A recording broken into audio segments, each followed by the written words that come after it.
Hey YouTube, this is Prepper Fitness. I want to give you all a long-term review, specifically a 6-year long-term review on the Smith & Wesson SD9VE series, more commonly known as the Smith & Wesson Sigma series. This, as you can see, is my Smith & Wesson Sigma, chambered in 9mm. For those of you who are unaware, the Sigma series is actually the precursor to the gun that is now known as the Smith & Wesson SD9VE. Okay, so this is the version of the gun that came before the SD9VE. As you can see here, it's missing a lot of things that its younger brother, the SD9VE, has. It doesn't have any forward slide serrations. It has a weird dingy proprietary rail that I have a rail adapter here for. It has a different type of stippling, and my particular model has an OD green grip module. I've gone ahead and I've put some aftermarket night sights on it by Meprolite, but that's the only modification that I've done to this gun. This gun has served me for 5 years. I've had this gun for 5 years. This was actually my first carry gun. Okay, so again, all firearms have been unloaded prior to this video. This was my first carry gun. I bought this in 2018. At the time of this recording, it's currently 2023. This was my first carry gun. Yeah, since 2018, so it's been a while. During that time, I put a little over 1,000 rounds through it, so it wasn't a super heavy use range toy.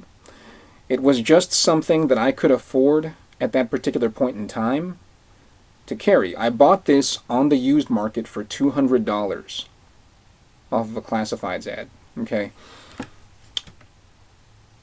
During that time, I shot about 1,000 rounds through it. This thing has been extraordinarily reliable. All of the ammunition that my much more expensive Sig Sauer P365 XLs and X Macros won't use, like steel-cased Winchester dirty ammo, stuff that'll make this gun hiccup, this gun will eat it no problem. And so will this gun, the SD9VE. So I had this gun for over 5 years. It's been very reliable. Outstanding piece of equipment. I mean, it's just, I have beat this thing up. I've taken this thing sweating, running, working, carried it. It has essentially the same dimensions as a Glock 19. And again, it's just been extraordinarily reliable. Some of the cons to this gun include the fact that it has a super heavy double action trigger pull. Okay, if you're used to shooting revolvers at speed, this is not a big deal. Okay, you can see the reset is all the way back out there. It's about an 8-pound trigger pull. Again, if you're used to shooting revolvers at speed, if you want to pick one of these up on the used market, shouldn't be an issue. But with where I'm currently at in my life, I no longer have a need for this. I have a lot of different pistols. I recently upgraded to a different carry pistol, and so I really don't have a need to just be stockpiling guns for the sake of stockpiling them.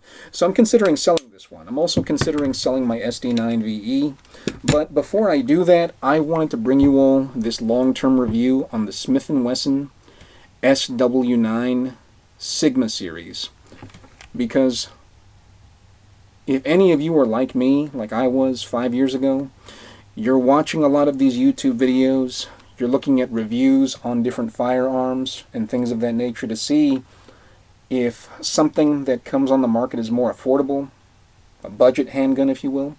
You want to see if it's worth the temporary investment. Okay, my take on that is, if you can find one of these on the secondary market for $250, $300, I say go for it. Okay, if that's all you can afford at this current point in time in your life, this can't serve you. You can't go wrong with this. Again, it's not an outstanding shooter. this is strictly a self-defense handgun. Not a super highly accurate, you're going to make headshots at 50 yards type of gun. I'm sure there are some of you that are watching this that certainly could. You guys are absolute beasts. But that's not me. Not with this gun, at least. So, again, awesome little gun. I bought this $200 back a couple of years ago. The price on these things just keeps going up and up and up and up. On the secondary market right now, they're probably going for around $350 in my area. So yeah, if you can pick these up, this is referred to as a poor man's Glock. And I liked it so much that I bought a bunch of mags for it. I bought a shoulder holster for it. This was my everyday carry gun, but it also doubled as my SHTF go to war gun, if you will. I liked it so much I bought its newer version, the SD9VE. Essentially all the same design, uses the same mags, the same parts, same barrels. Okay, I saw this also at a local pawn shop for $200 right before the whole 2020 health scare took place. You all that are watching this, you know what I'm talking about. Yeah, it was dirty, beat up, but I saw it for $200 at a local pawn shop. Picked it up. No issue. So, all of the same holsters that I use for one and the other, they all work. Again, if you can pick up either one of these, I think they're a great deal. I have so many other pistols, and I recently upgraded to the SIG P365 X Macro. So, I'm going to go ahead and more than likely let these two pistols go. But they've been outstanding tools. Outstanding carry guns. The stainless steel slides have done an extraordinary job of holding up to all of the sweat that I put on them when I'm running, working out, lifting weights, working outside. I've never had an issue with any of these slides, period. The same cannot be said about my Sig Sauer series of pistols, but that's a video for another time. Anyways, guys, again, if you can pick up either one of these on the secondary market, used, if you can negotiate a good deal with somebody through a private sale, either of these guns, fantastic guns. Again, they're self-defense guns. Understand the limitations of the tool and adjust your expectations accordingly. But with that being said, outstanding guns. You can even pick up magazines all day long on Gunbroker and eBay for pennies on the dollar. I think I picked up a pack of 5 magazines one time for something like $80. Yeah, steel. So you can stock up on spare parts, barrels. They make all kinds of aftermarket accessories for these. They don't have the same aftermarket support as, say, for example, something like a Glock, but they're still pretty good. Still awesome little budget guns, very reliable.